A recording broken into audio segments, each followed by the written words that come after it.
beautiful idea. Let's give another round of applause for that video. Now, I wish I could dance like the people in the first video, but I can't. Instead, I do something else. I'm Joanna Cho. I'm a third degree black belt in Taekwondo. I currently referee and as well as teach disabled children martial arts. Now, last summer when I went to national championships, I got this sweatshirt. It's one of my favorites. I don't know if you can see from the top, but at the top of my hoodie, it says 100% toughness. Now, growing up, toughness is actually not one of the words I would use to describe myself.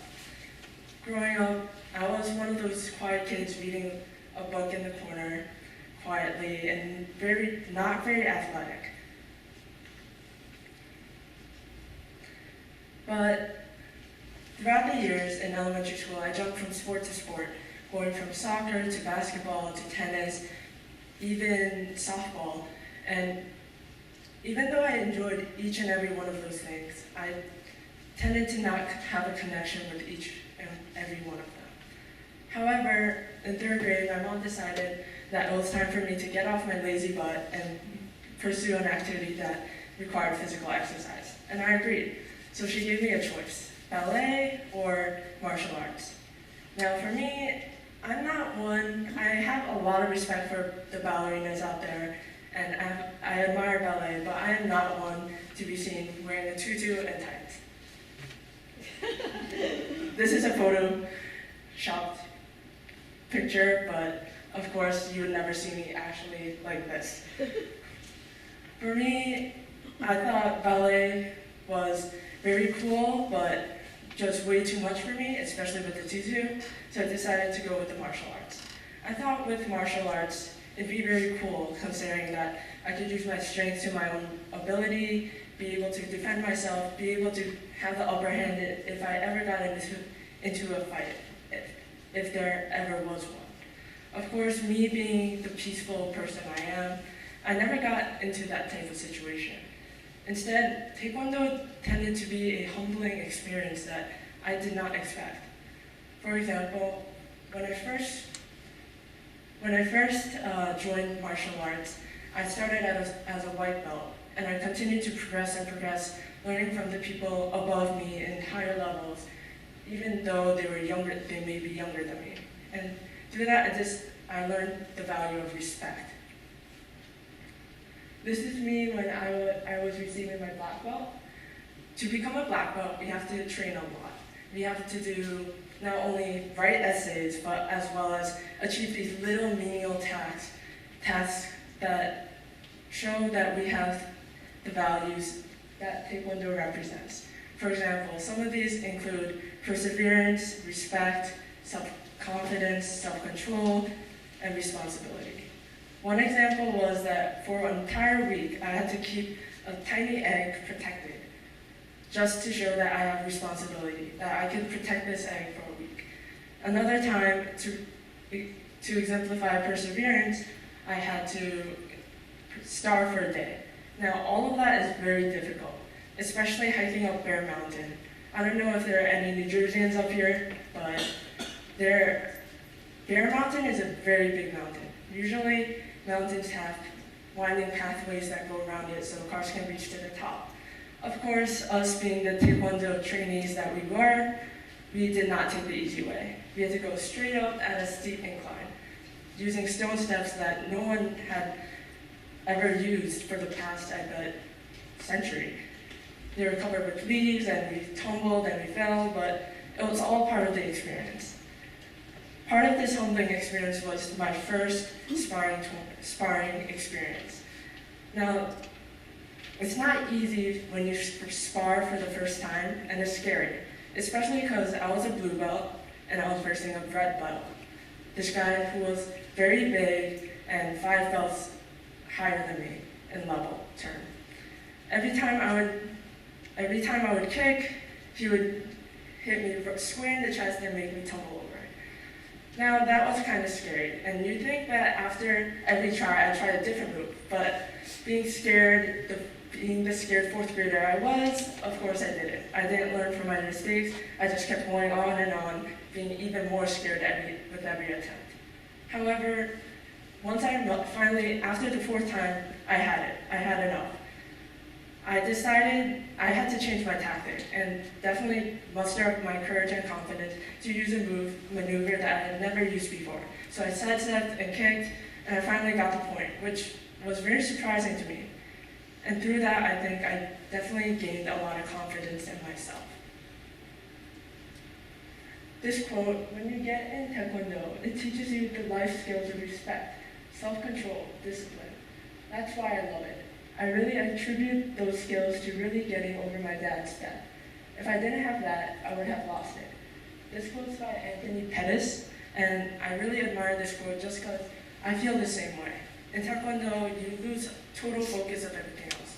You just focus on the opponent, yourself, and just what really matters to you at that moment, which is martial arts. And you really connect with those values. That's why I think Taekwondo really resonated with me as opposed to all these other sports. This is one example of sparring, which is one of the 3 different types of martial arts of Taekwondo. Taekwondo has form, sparring, which is combat, and breaking boards.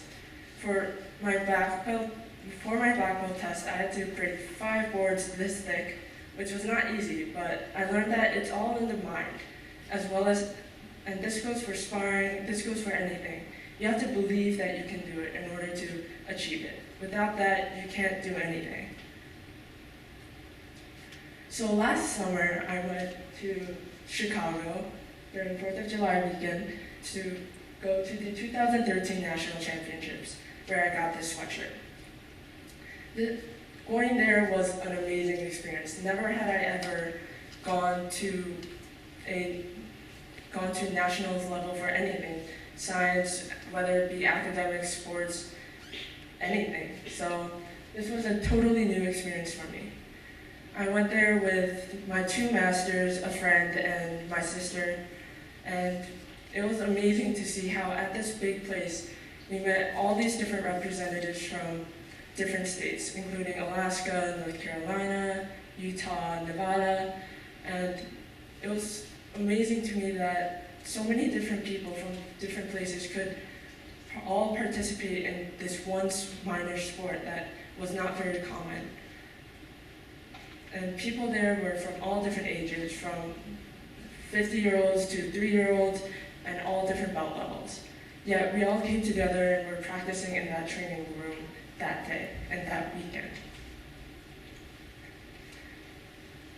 That said, a lot of my competitors were people who got homeschooled or who had their parents as Taekwondo masters, and they spent majority of the time preparing. For me, that was not the case.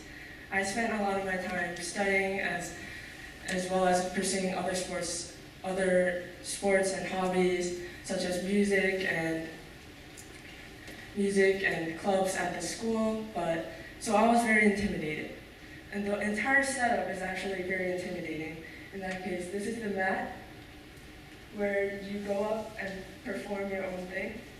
And at the edge, there would be the rest of your competitors watching you. And everyone would go one by one.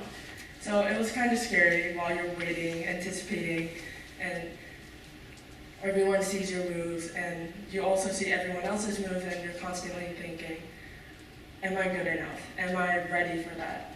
But I realized right before I went that Taekwondo is not about this competition. In fact, I needed to have fun. I needed to have confidence and just let myself go. So I did. Of course, I didn't win the individual gold medal, but instead I won the Paris Pumse with my sister in gold, which was very surprising to me, but I was very thankful.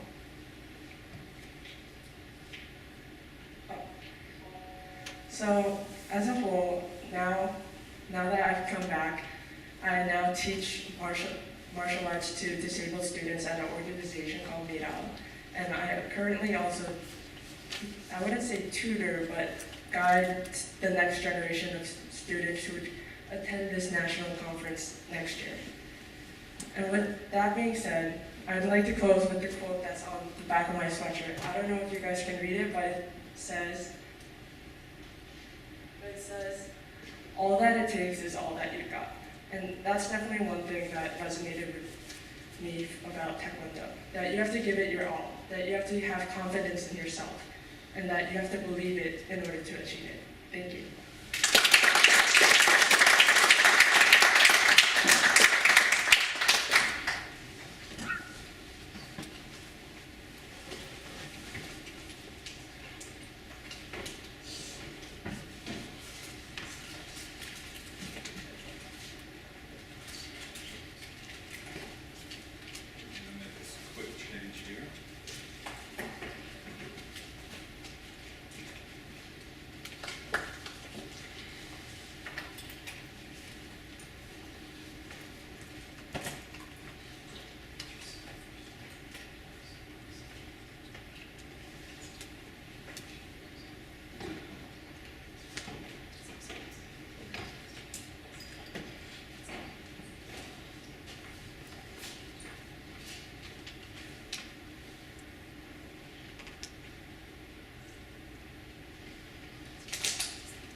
Thank you, guys.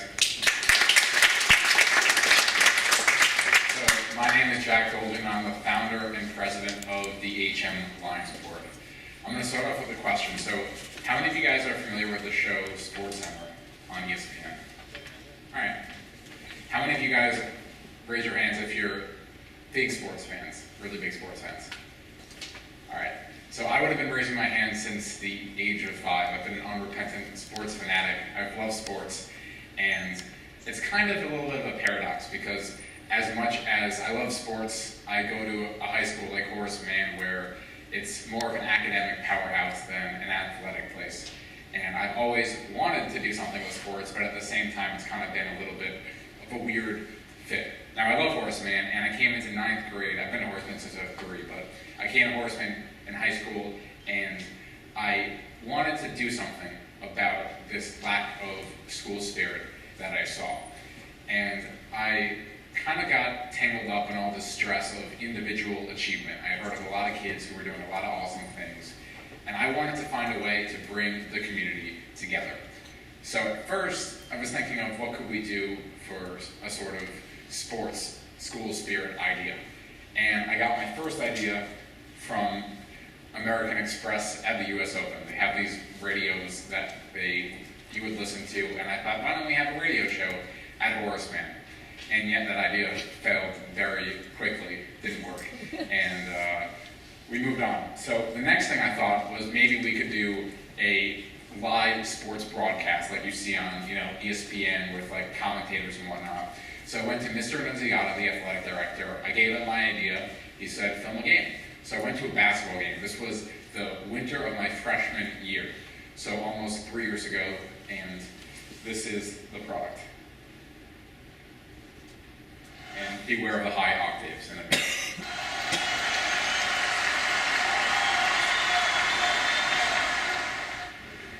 Hi, I'm Jack Golden. I'm here to bring you coverage of Horace Mann varsity basketball. Today they take on Hatley on January 23rd, 2011.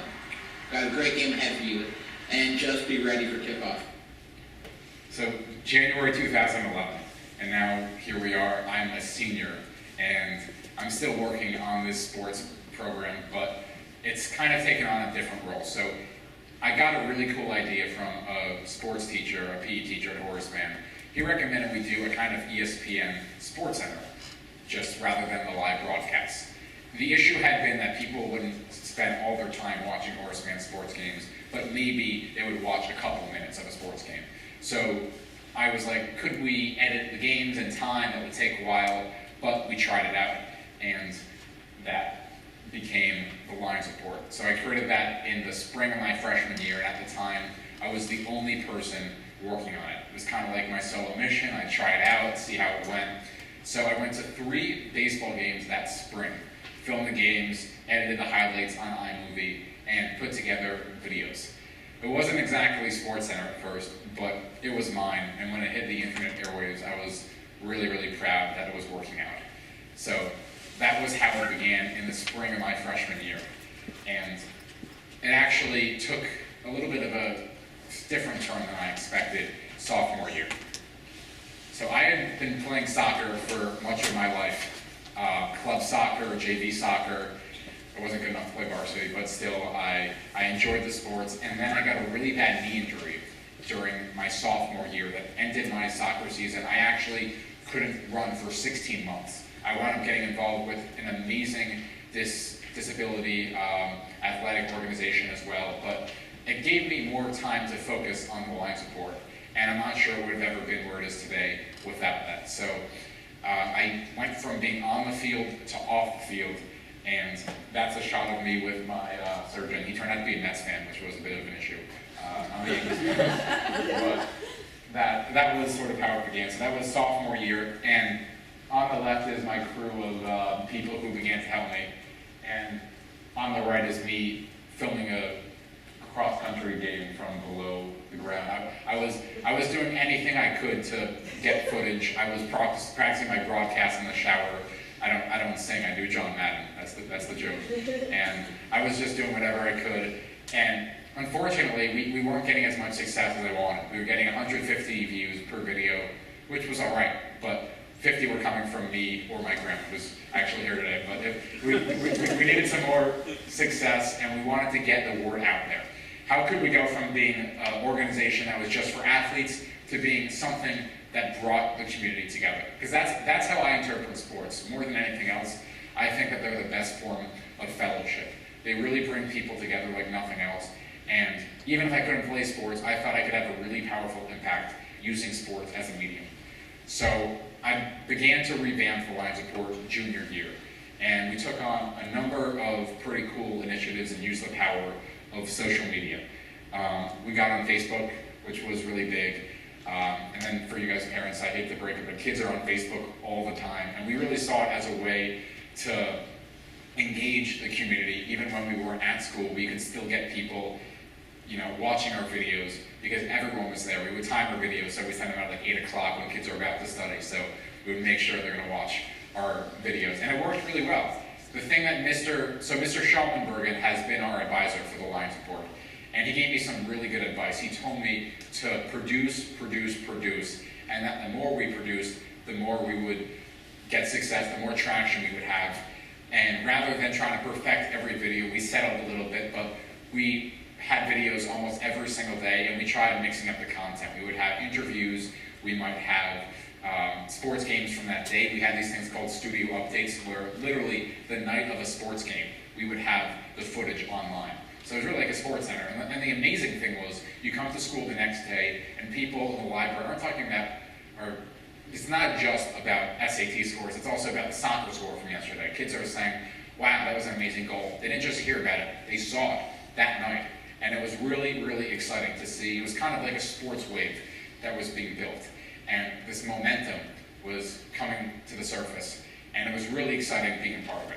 We also took on some other really cool things.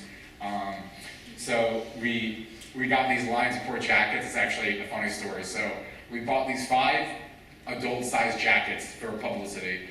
And they came in youth size. They were really, really small. And we're like, what do we do with them? So we gave them to 5 middle schoolers. And just asked them to wear it around. They loved it. It was a free jacket. And for us, they were like a walking advertisement. So they weren't around school, and there are people who wear them every single day.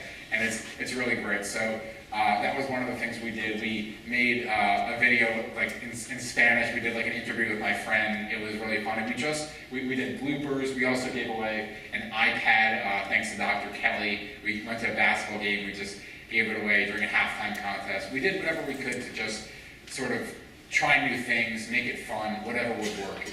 And it really did work. We started seeing more people watching our videos. And one of the biggest successes came the fall of my junior year during the girls soccer championship. And I want to play for you guys an episode, or part of an episode, that wound up getting over 1,000 views and was a really big turning point in our success. So, well actually, do you guys want to see the full video, or I can just do like a small thing? Full thing? All right. I'm only going to do a part of it because we're running short of time, but there we go. Columbia clears it one more time. Please down line for long distance. And Sarah Hines with the goal. Unbelievable. Who wrote this script? The captain delivers HM that much closer to their first championship in school history. Columbia, one more. So that was the game-winning goal. And if you guys want to see the full game, it's on YouTube. I have to do my little advertisement here. But it was really a big turning point for the organization, and we were really excited. In fact, the school put the videos on, or they put the video on these TVs around the school, so we were really getting it out there, and it was just, it was an exhilarating ride, and I was so happy. That was the longer video. And then, so throughout the course of junior year, we had a lot of 14 full-length videos. So every week we would have videos that would cover, like a weekly wrap-up. We would send the videos to the school via email. And we would also have these nightly wrap-ups, like a studio update. We wound up covering 30 out of 32 Horseman teams over the year. We're going to cover everyone this year. And I wound up going up like 50 games around like the tri-state area after school, probably like set some record. It was just really fun. And we grew to 20 people. We had some difficulty getting everyone like involved as much as we wanted, but we just started getting the foundation there, and from there we were working.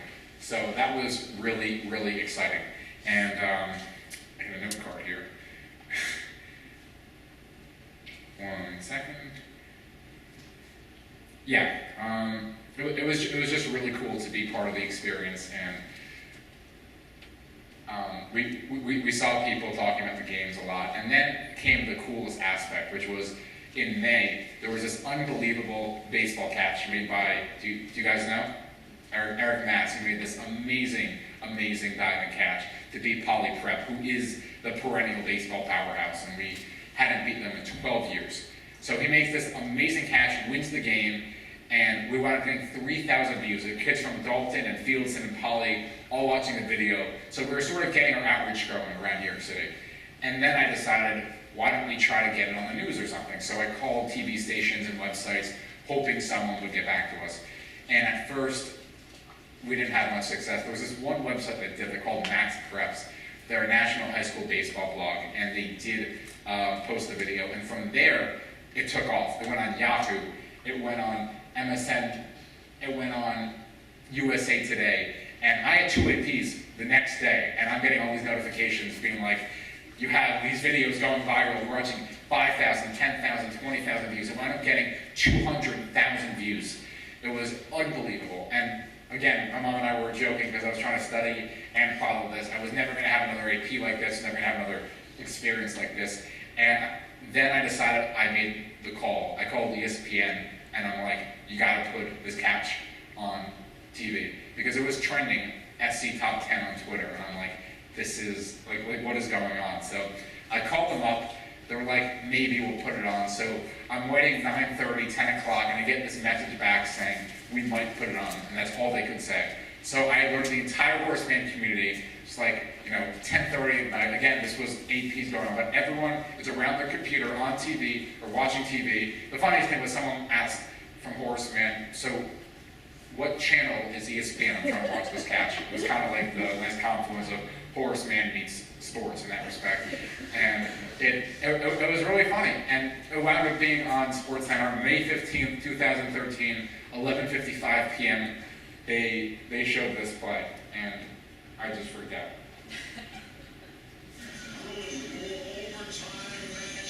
insert looking good. Number 7, Force Man and Collie Pratt. Check this out. Eric Mass. He's behind the batting cage. Comes up with that.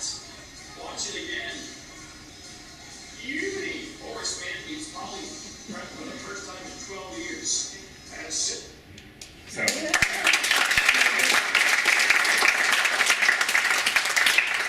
I just could not have 3 years ago ever believed that would happen, or that they would spell my name wrong on national television. So, if you look closely, they spelled Jack Holden instead of Jack Holden. That was very funny. And from there, it was like, where do we go next? I mean, first of all, the next day was unreal. You come into school, everyone was talking about this catch. High fives in the hallways, celebration.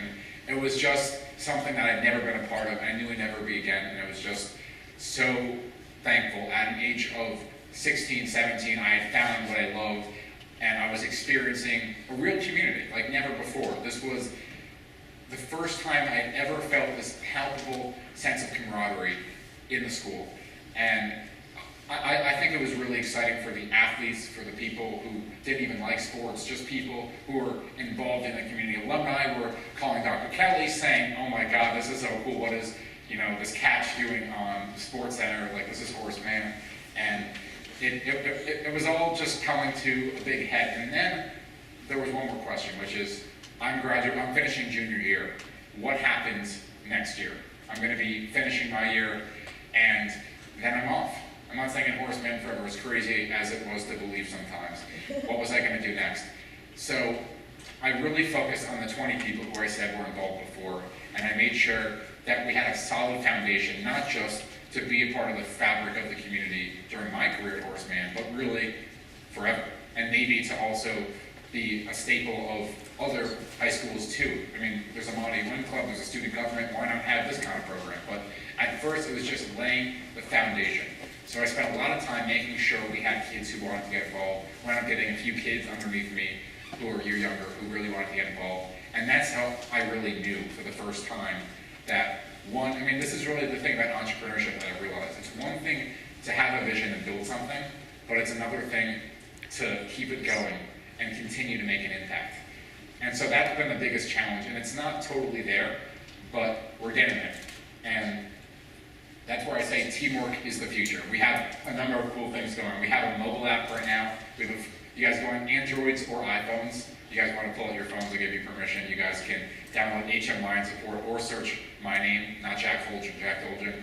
And it's there. It's really, really cool. So I had someone make the app with my help, and it was really awesome. And the other thing was, I guess also to my parents' satisfaction, I used to have my green screen studios we didn't even have one at first, but we finally got a green screen, and we moved it from my house to Horace Mann. So we now have an in-school studio, which is really, really exciting.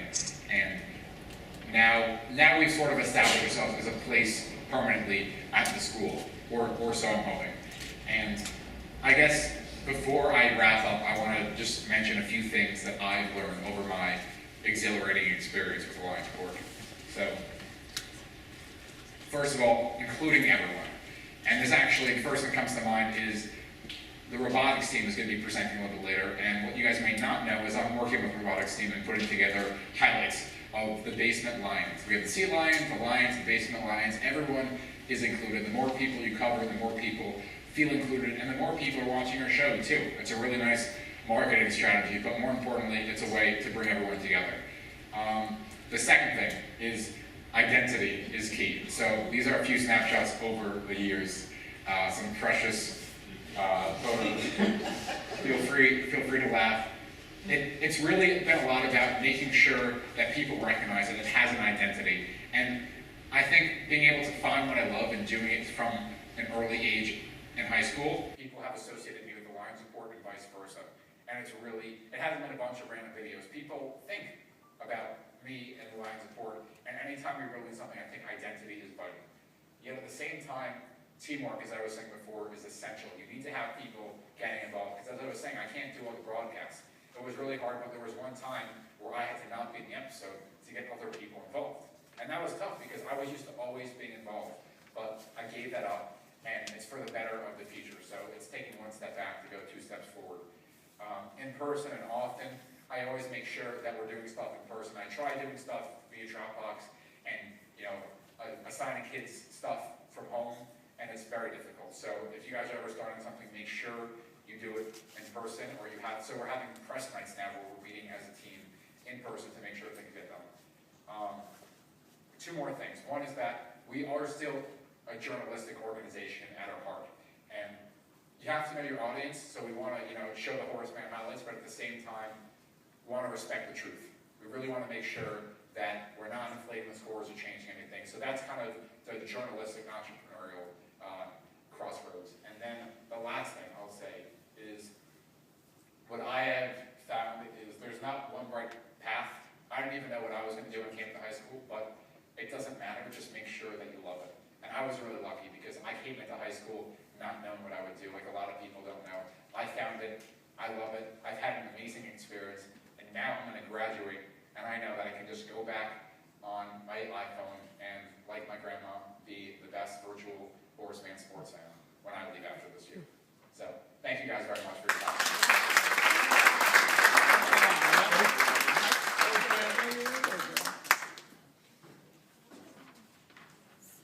We'll start the second half. I'd like to call on Dr. Kelly to come up for a moment. And I will say that we get to do these things because of the environment that is established by our school. And thank you very much for that.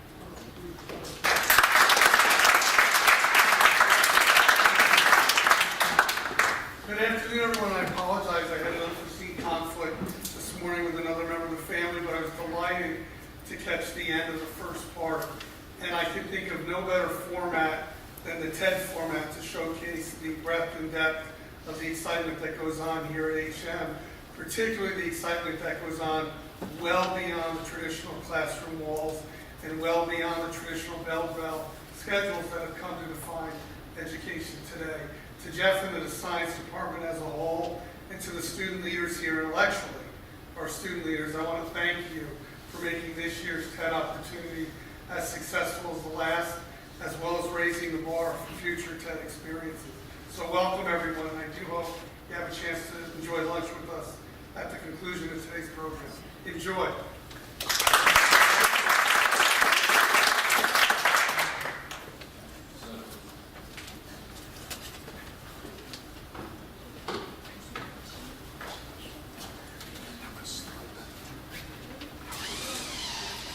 Okay, so these are members of our Basement Lion robotics team, and I'm going to greet them too.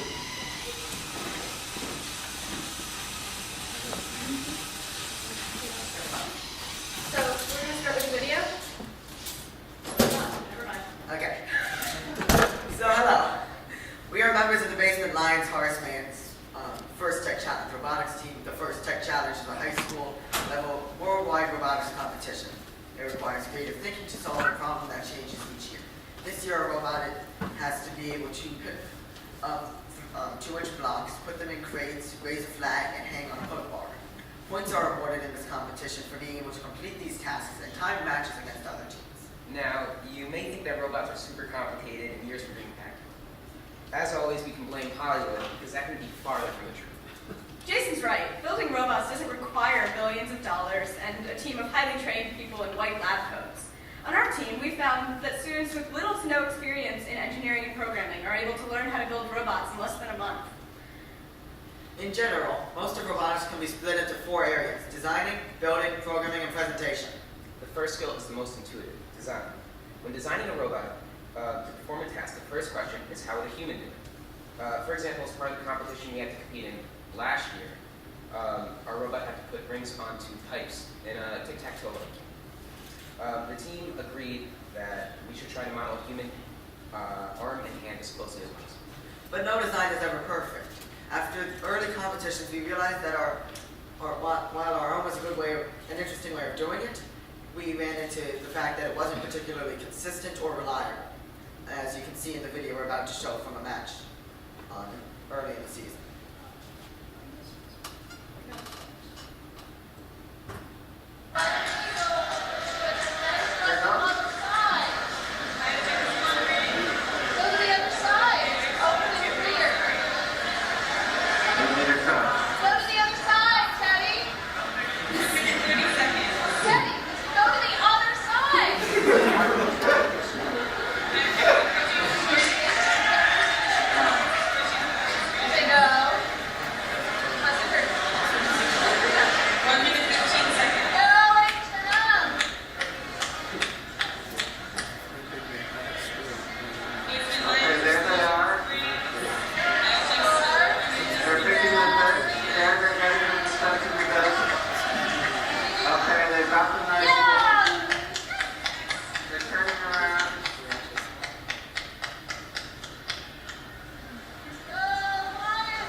as you can see, one of the things with this design was that it took a really long time to get the wings and to score them.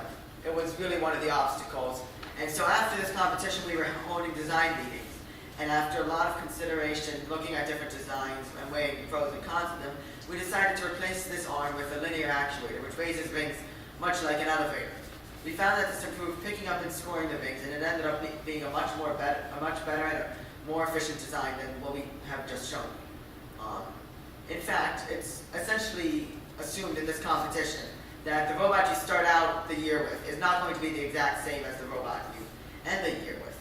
Sometimes it's changed more than others. This time we actually rebuilt almost the entire thing. So we're now going to show a video of this new arm working in competition. This video doesn't have any sound.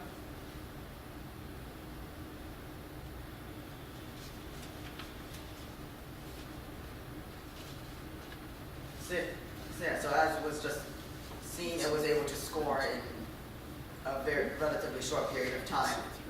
That came from mainly this new arm design. But how does someone even learn how to build this stuff? Let's see. So who here has ever played with Legos?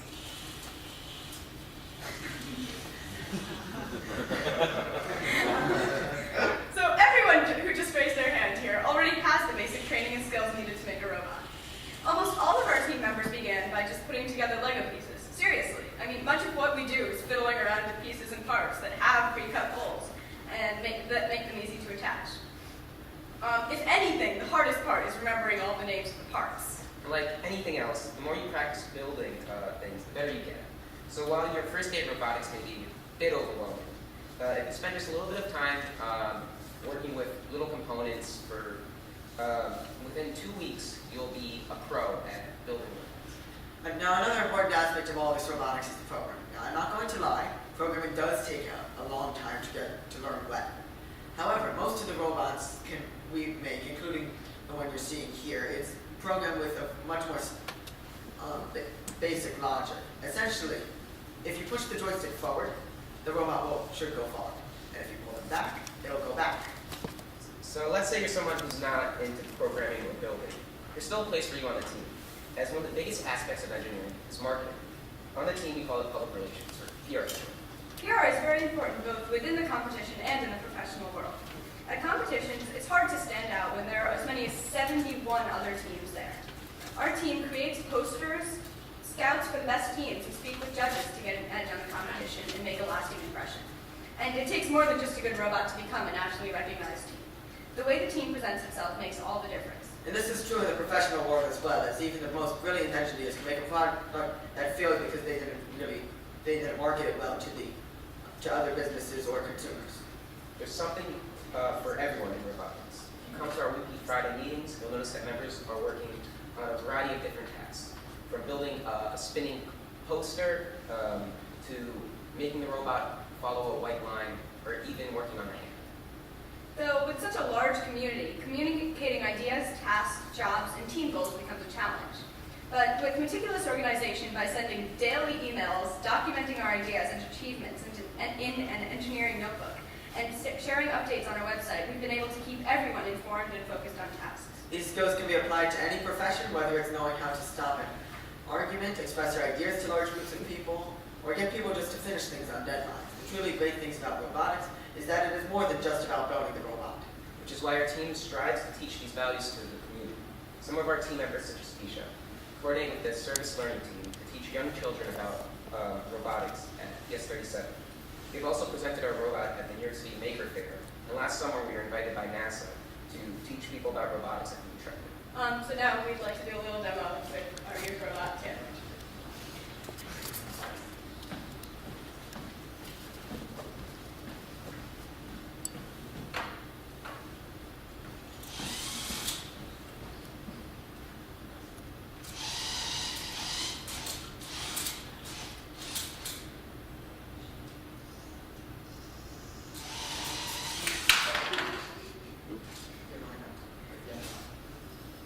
You're not back up.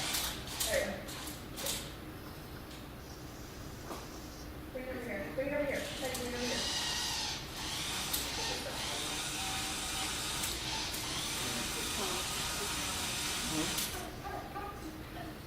Okay, I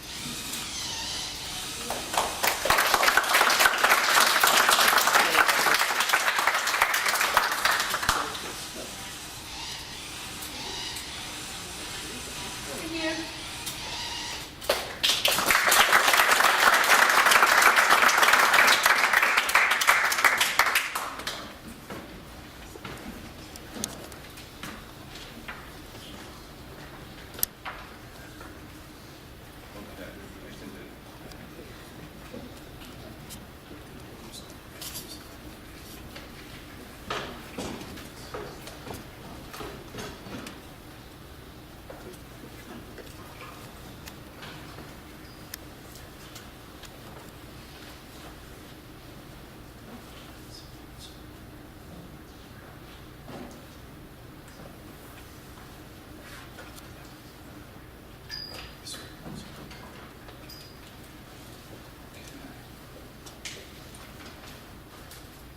Next year, I'm gonna get everything on one computer.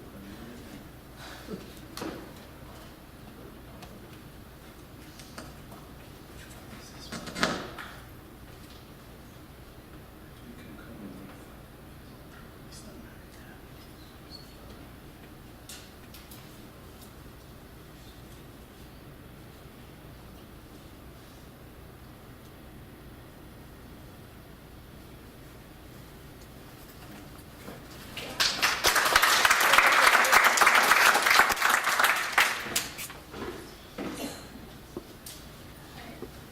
So, I'd like to start off by asking you guys two questions. First of all, how many of you have ever actually been on a horse?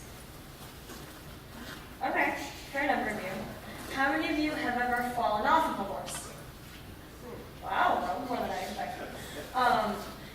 They're two very different questions because being on one and falling off of one are two very different experiences. And for those of you who haven't fallen off of one, or perhaps even haven't even been on one, just to give you an idea of what it's like to fall on a horse, the back of my horse is probably about this tall. And that's a very long way to the ground, especially when you're going quickly over a jump. Anyway, I've fallen off probably over a dozen times. To be honest, I stopped counting like 3 years ago. And I've only been riding for 7 years, so, you know. Even though it might sound cliche, riding really does teach you how to get up, dust yourself off, and get back on the horse. Because if you make the mistake of not getting back on, that fall's going to stick with you. It's going to nag you in the back of your brain the next time you get on a horse, and it's going to affect your riding. But if you're able to get up and dust yourself off, and get back on, or even just make a joke out of the whole thing, you'll make yourself a better rider, and you'll know how not to make the same mistake next time. So when you're on a horse, there are a whole lot of things you have to think about, all at the same time, and without even thinking about them. It's way more than just sitting on the back of the horse and making sure they go to the right place. You have to think about counting your strides, as in how many steps you take between each jump, finding your distance to the jump. You can't be too close, you can't be too far away. You have to be on the correct lead, meaning that your horse has to be cantering with the correct foot in front. You've got to maintain a frame. The judge who's watching your ride wants to see you maintain a particular shape on your horse. You always got to be thinking ahead, because if you make spur-of-the-moment decisions, your horse isn't really going to know what you're asking for. Decisions have to be made slowly and carefully in order for them to be executed smoothly. You have to ride every single step of your ride, though. You can never stop paying attention, and you can never stop paying attention to what your horse is thinking, too. But of course, you do have to hold on somehow when your horse launches 4 feet in the air, because that takes some figuring out. Riding is a sport that requires a lot of subtlety, because in order to make it look easy, which is always the goal of the rider, you have to be making very small motions and small actions, but still communicating with your horse. Because riding is not only a sport, but it's also a language built in silence in which a human is able to communicate with the horse that they are riding. The difference between asking for one gait, the trot, versus asking for the canter can quite literally be the position of your foot, and the difference between the two can be a couple inches. But you have to be able to recognize the difference. So these are two pictures of me that we're taking this summer at two different competitions. And I ride English style as opposed to Western. And Western is maybe what you think about when, like you think of a cowboy movie. But English is a different type of saddle and a very different type of horse. And more specifically, I do something that you could call show jumping, which I'll get into defining later. Like I said before, I've been riding seriously for about 7 years, but the first time I ever actually got on a horse, I was 4 years old. Ironically, I really didn't like it when I first started. I didn't think it was comfortable, I was kind of scared of horses, and I thought it was weird, but my dad really wanted me to try it. But then, when I was 5 years old, I was diagnosed with cancer, and for the year that I spent in treatment, I really understood what it felt like to be physically limited, to not have the opportunity or the ability to be active at all. And I found that while I was in the hospital, I really missed riding. So, a couple months after my treatment ended, I went back to riding. And this is me when I was 7, probably about 6 months after chemo ended. When I first started riding again, I was extremely timid. I was shy, I was afraid of a horse, I was afraid to make any decisions, and I progressed really, really slowly as a rider. To be honest, it took me probably 2 years before I started to get really comfortable on the back of a horse, and I refused to jump for the longest time after I fell off coming over a jump, because like I said, I didn't get back on. After a while though, especially once I grew up a bit and started moving from ponies to horses, I gained a lot of confidence on horses. And you have to be confident on the back of a horse, because if you're not decisive, if you're not self-assured, your horse isn't going to know what you're trying to say. And they're incredibly sensitive creatures. So if you're nervous, if you're scared, if you're frustrated, they're going to pick up on it instantly. So after years of drilling and endless training and finally gaining confidence and learning what I was doing and getting stronger as a rider, I qualified for the World Championship Hunter Rider National Finals this year, which took place about a month ago. So I'd like to show you a little bit of my round from that horse show. This is my horse, Face the Nation, but we all call him Nate. For this particular final, the way it worked was that over the course of the last year, we gathered points by going to different shows, and we ended up being ranked 4th in the Northeast. The top 6 in every region go to national finals, and this is a little bit of my challenge round, in which we ended up placing 3rd nationally, which was incredibly exciting for me because riding, unfortunately, was not something that I could devote my entire life to because I had school to think about, whereas there were kids here who spent all their time riding. Now, to give you guys an example of how horses don't always make life easy for us riders, I don't know if you noticed, or at least I hope you didn't notice, that before that last jump, my horse did not want to swap his lead, so he decided to drop his head and start shaking his shoulders. But it's the job of the rider to make it look like nothing's going wrong, to make it look like it's all smooth sailing and just ignore your horse if they're being difficult. So these are a few of my favorite quotes about riding because I think that they not only resonate with any equestrian, but they also kind of help to explain, what riding really is to an equestrian. They remind me of 3 points that you always have to keep in mind when you're on a horse. The first is that you can never ever let your emotions get the best of you when you're in the saddle. You can't afford to get frustrated, you can't afford to be fearful, or nervous, or upset, because your horse will pick up on it and they will misbehave. You have to be self-assured, and even if you aren't, you just gotta fake it until you really are. You can also you have to be patient with your horse at all times, because it takes both of you to figure something out. Even if you're there and your horse isn't there yet, you gotta wait for them to catch up and understand. Secondly, your horse is your partner. They're not a tool, and they have to be cared for as the animal they are. The better your relationship with your horse, both inside and outside of the ring, both in training and just hanging out in the barn, the better that relationship is, the better you guys are going to perform in the show. And over time, you have to grow to understand your horse like the back of your own hand. You have to be able to practically anticipate their thoughts because when you're in the ring, if they do something unexpected, you have to be able to handle it. And finally, like I said before, you always have to be aware of your horse. You can never just relax. You can never stop thinking about the animal that's underneath you. So now I'd like to explain to you guys what show jumping is, this sport that I do. There are 3 different divisions of show jumping. Jumpers, hunters, and equitation. All the way on the right, that's a jumper horse.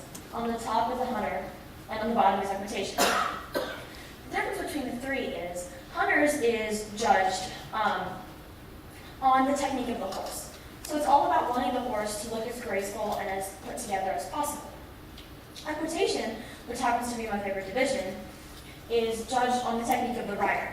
So it doesn't matter quite as much as what the horse looks like, so you don't need as fancy of a horse, but of course the rider's technique reflects on the horse. Equitation is also about making tighter turns and executing more difficult courses, because the judge wants to push the rider to be able to complete more challenging exercises. And finally, jumpers is all about how fast you can go without knocking any rails down. It doesn't really matter what you look like, but you have to complete your round within the allotted time without making any faults. And then if you're able to do that, you move on to a jump off, where you complete a certain portion of the course within as little time as you can. And the fastest completion wins. Now, these are 3 course diagrams that basically explain to a rider what course they're going to be doing. All the way on the right is a hunter course, on the top is an equitation course, and on the bottom here is a jumper course. This is what a rider sees before they go into the ring. This is how they learn where they're going to be going. So we always have to keep this in mind, of course, because going off course is one of the most embarrassing things you can possibly do at a horse show. And I speak from experience, I've done it once or twice. But we do have to learn how to translate what's on this sheet of paper to actually executing it in the ring. And keeping in mind where you're going, and while at the same time paying attention to the horse and your technique, is basically the compilation of everything you have to pay attention to while showing. So this here is 2 images of BZ Madden. She's an American Olympic rider. And I wanted to show you guys these pictures because in the United States, riding is not an extremely popular spectator sport. But there are other countries, especially in Europe, where riding is extremely popular. But America does have riders at the top of their game, incredible professionals who are competing at the highest levels of this sport. She, in fact, was instrumental in taking the United States team to a gold medal in 2004, and she's still an Olympic rider. So next, I'm going to show you, just to give you an idea of the athleticism of both horse and rider, a slow motion clip of a Grand Prix round. Now, this horse and rider are completing something called a triple combination. And these jumps are probably 5.5 to 6 feet tall. So just the fact that the rider stayed on the horse and the power of the horse to get over these jumps in the first place is nothing short of astounding, at least to me. Next, I'd like to show you what a rider sees on the back of a horse. Now, using a helmet cam, this isn't me. This is from another Grand Prix round in 2011. And I just wanted to illustrate what a real act of courage it is, for a rider to get on an animal that is so strong and able to do things, completely unpredicted things, and still trust it enough to hold on to it while it launches through the air over a 12-foot wide water jump, for example.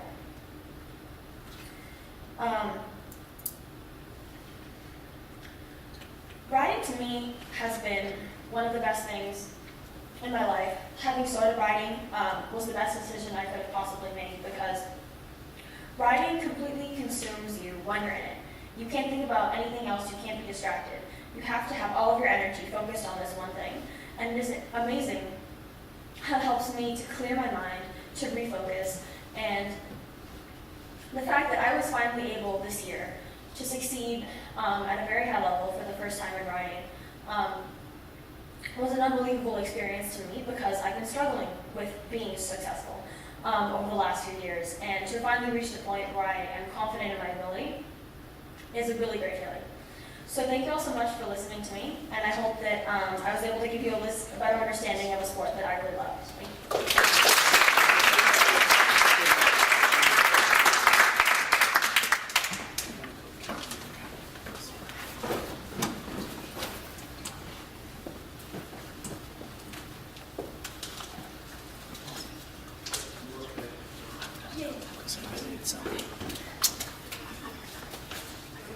Oh, I can't touch the mic. You can move the mic up a little bit. It'll bend, the mic will I'll have to bend. touch it? Yeah, it'll bend. Okay, hi guys.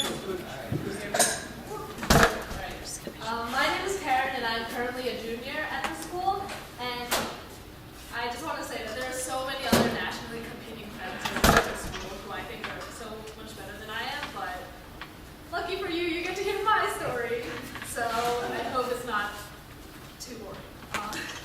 So I started fencing about 2.5 years ago, the summer before I came into the 9th grade. And I started fencing because my brother, who's right there, he started fencing while I was away at summer camp, and so I was waiting at the club for him to finish his class when all of a sudden the manager of the club, who's also the head foil coach, came up to me and said, "Get up, I'm going to give you a foil lesson." And not that I had much choice, so I went up and I took a foil lesson. And for those of you who don't know, there are 3 types of fencing: foil, epee, and saber, and I do foil. So after my first lesson, the coach actually said that I had great potential and that I should keep fencing. So, I was very compliant after he said that, but on the inside, I was thinking, not falling for your advertising tricks. But I fell for his advertising tricks and I started fencing over the summer. And since I started fencing relatively late, I wasn't really sure how far I would be able to go with my fencing career during high school. And so my 9th grade, I was a 3-season athlete. I played volleyball, I fenced, and I ran spring track. I started volleyball and track in 7th grade, and I loved doing it, and I was actually really good at both. So in 9th grade, 2 days a week, my schedule would be go to school, have 2 hours of whatever practice I had that season. Then I would take a 45-minute drive to my fencing club, during which I would have dinner.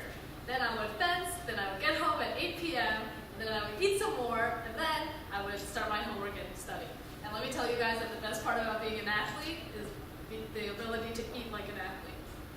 So, there were, I'm not kidding. So, in 9th grade, I realized that there was so much that I was trying to juggle, and people would tell me, and it was the truth, that I was the jack of all trades, that I was good at everything I did, but I wasn't great at anything at all. My fencing coach would always tell me that I should stop playing volleyball and I should stop track and I should just focus on fencing, so that he said that I could become a champion if I did that. But I really loved volleyball and I was really good at both volleyball and track, so I didn't want to give them up just in case it turned out he was just advertising and I wasn't going to be great at fencing. So in the beginning of my fencing career, I would take private lessons with my coach, and then if I wasn't able to do consistently well, or if I would go fence other people at my club and I would just lose, which happens often, I would get really frustrated, and the frustration would show. And multiple times I wanted to just quit fencing and go back to playing volleyball and just running track because they were easy. They were easy to be good at, and I was good at them. So it was really hard for me my first year in fencing, but I felt like every day that I was at my club, my coach would have to tell me, "Remember, Karen, that Rome wasn't built in a day, and you're amazing," and he would say it like that. So he worked hard to make sure that I didn't lose faith in myself because, quite frankly, everyone at the club saw potential in me, but I was the only one who thought that I wouldn't go that far.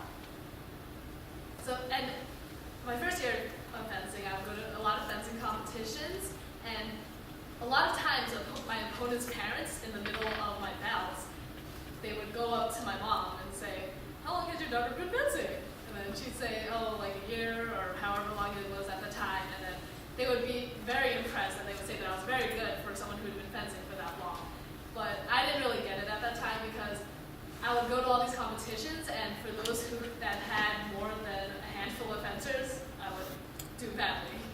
And to me, the best part about competing was not going out and fencing the best of the best and learning from my mistakes or from my losses. The best part was having dinner after with my mom and my grandma, because we always went out for dinner after competitions. But then in 10th grade, although I really loved playing volleyball, I made the decision to give up volleyball so that I could run cross country in the fall. And my mindset was that I could run all year and I could fence all year at my club, but I couldn't play volleyball all year.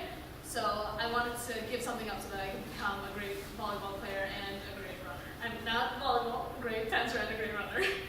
So, but long story short, I did not enjoy cross country, and I decided that running wasn't for me. So I decided that I would only fence all year round because I couldn't go back to volleyball for various reasons, and yeah, I wasn't gonna keep running. In 10th grade, that's when I got more serious about fencing, partly because by then I bought my fencing equipment, and fencing equipment is expensive, and partly because I no longer had a fallback. If it turned out that I was like on a streak of doing poorly in fencing and I wanted to quit, I couldn't go to volleyball or track to make up for that. So I went to my club more often. I went about 4 times a week, and my training would consist of just footwork, fencing other people at my club. I would do weight work drills. I would do lots of squats and lunges, and every now and then I would run. I also took the school fencing team more seriously. As a sophomore, I actually went undefeated in the independent school fencing league, and I was able to beat people that I wouldn't have imagined beating in 9th grade. I went on to my first national competition in February of sophomore year, which was last year. It was Junior Olympics, and I'm actually wearing this shirt. If you can see my name on the back. Yeah? You see that? They don't focus their name on a shirt, so it's not that big of a deal. Some may say that I got a good ranking at the competition, but I wasn't really satisfied with how I did because, quite frankly, it wasn't good. It was just good for someone who hasn't been fencing for that long. But what amazed me when I got there was that there were so many people at Junior Olympics who I'd seen at a local competition or who I'd had the opportunity to fence before. There were so many people from New York that were there that I fenced, and New Jersey. That's what was really exciting to me because I was already fencing the best here at local competitions.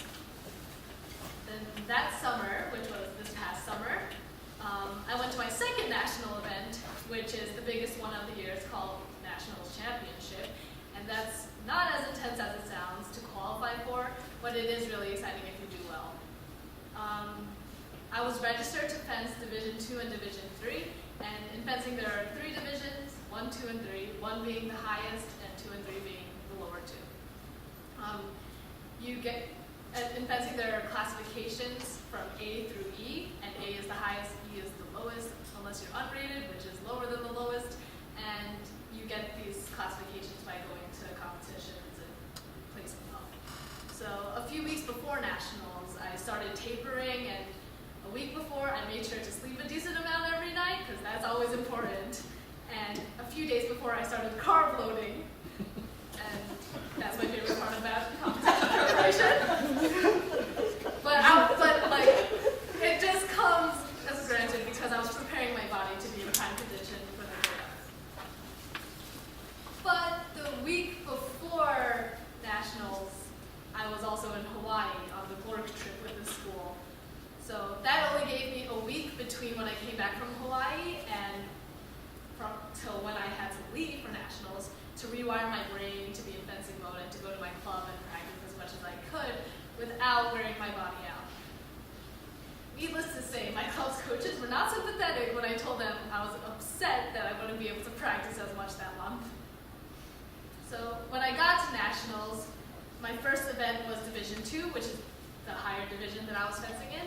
And I came in a mediocre place, but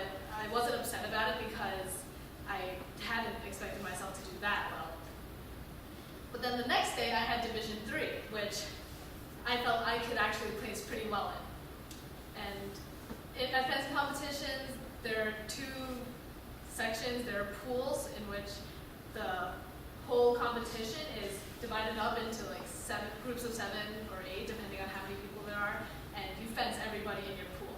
After your pool, you get ranked by how well you did, and you do a direct elimination or a DE, and that's sort of like basketball style, where if you win, you continue on to the next level, or if you lose, you're out. So I did pretty well on my pools, and I moved on to my third DE, which was a pretty big deal for me. And if I had won the third DE, I could have gotten into the top 16 at that national competition. But when I realized I got onto the strip, surprise, surprise, there was someone there from New York who was actually, I wouldn't say friend, acquaintance of mine, and I fenced her several times before, and I'd beaten her several times before. So I got into that bout expecting to win because I'd beaten her already, so I didn't have the right mindset going in. And sadly, I lost 14 to 15, and my acquaintance went on to place second at the national competition. And so this was a major wake-up call for me, because had I been more serious and mindful about my time before nationals, maybe I could have done better. And if I'd gone into that bout not expecting to win, if I'd gone into that bout thinking that I could win rather than I would win, maybe I would have beaten her. And maybe I would have gotten into the gold medal bout, and maybe I could have came in first at that national event. Even though it was the lowest division, I think that's still pretty exciting. Had June been a month with more intent and more purpose in my practicing, and not a month in Hawaii, then maybe I could have more exciting results to tell. But I still came in 17th place at a national event, which was a pretty big accomplishment for me, since that was still my second year of fencing. So now I'm here, and I go to my club normally 5 times a week, because the only sport I do at school now is fencing, which is in the winter. And while I do have fun with my clubmates, and we talk and stuff, I do a lot less dilly-dallying and a lot less chatting, and I focus more on my fencing and how to improve, because time is of essence. I asked my coach to give me drills for me to do. I asked him to give me fencing videos to watch, and I asked him to give me a diet plan to follow, but he didn't do that, no problem. And with the fencing school team, I, along with 2 seniors, am the captain this year, and I love being on the team. We don't have a full-time coach this year, so the captains and I have to leave practice, but I love it. I'm also hoping to go to Junior Olympics again this year, and actually the qualifying competition is tomorrow, so I'm hoping I'll do well in that. And I'm hoping that I'll do a lot better than I did last year. I'm looking forward to see where my fencing career goes from here. But still, my favorite part about competing is the dinner afterwards. Thank you guys for listening, and have a good one.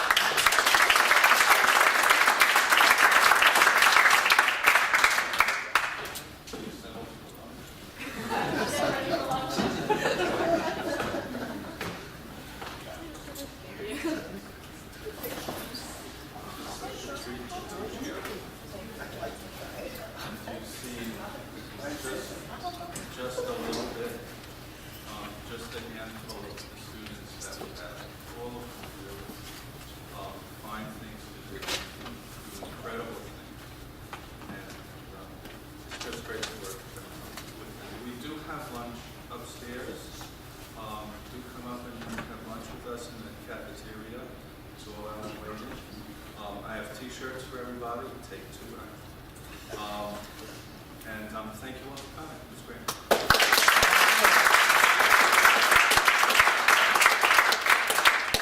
Oh, one last thing.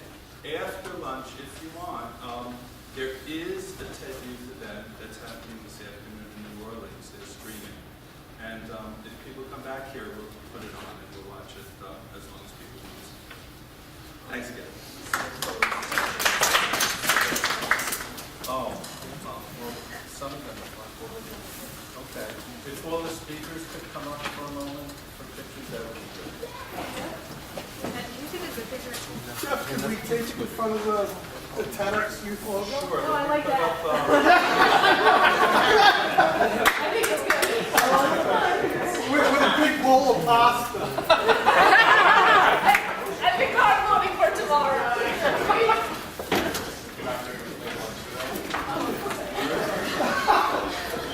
Supplementary. You guys step forward a little bit so you're in the light. Terrific. There we go. Say cheese. Say cheese. I got the little tiny camera. But, you know, it's accurate. Mom, you got it? A lot of light behind. I think I'll just do one upstairs too. I think that's too much more. I think you got it back here. Good work, guys. He's gonna.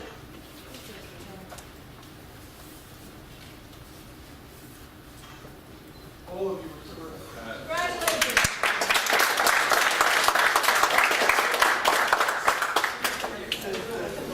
If all of you would be willing to send me the pictures that you took in the video, that would be great. White's.stand.org.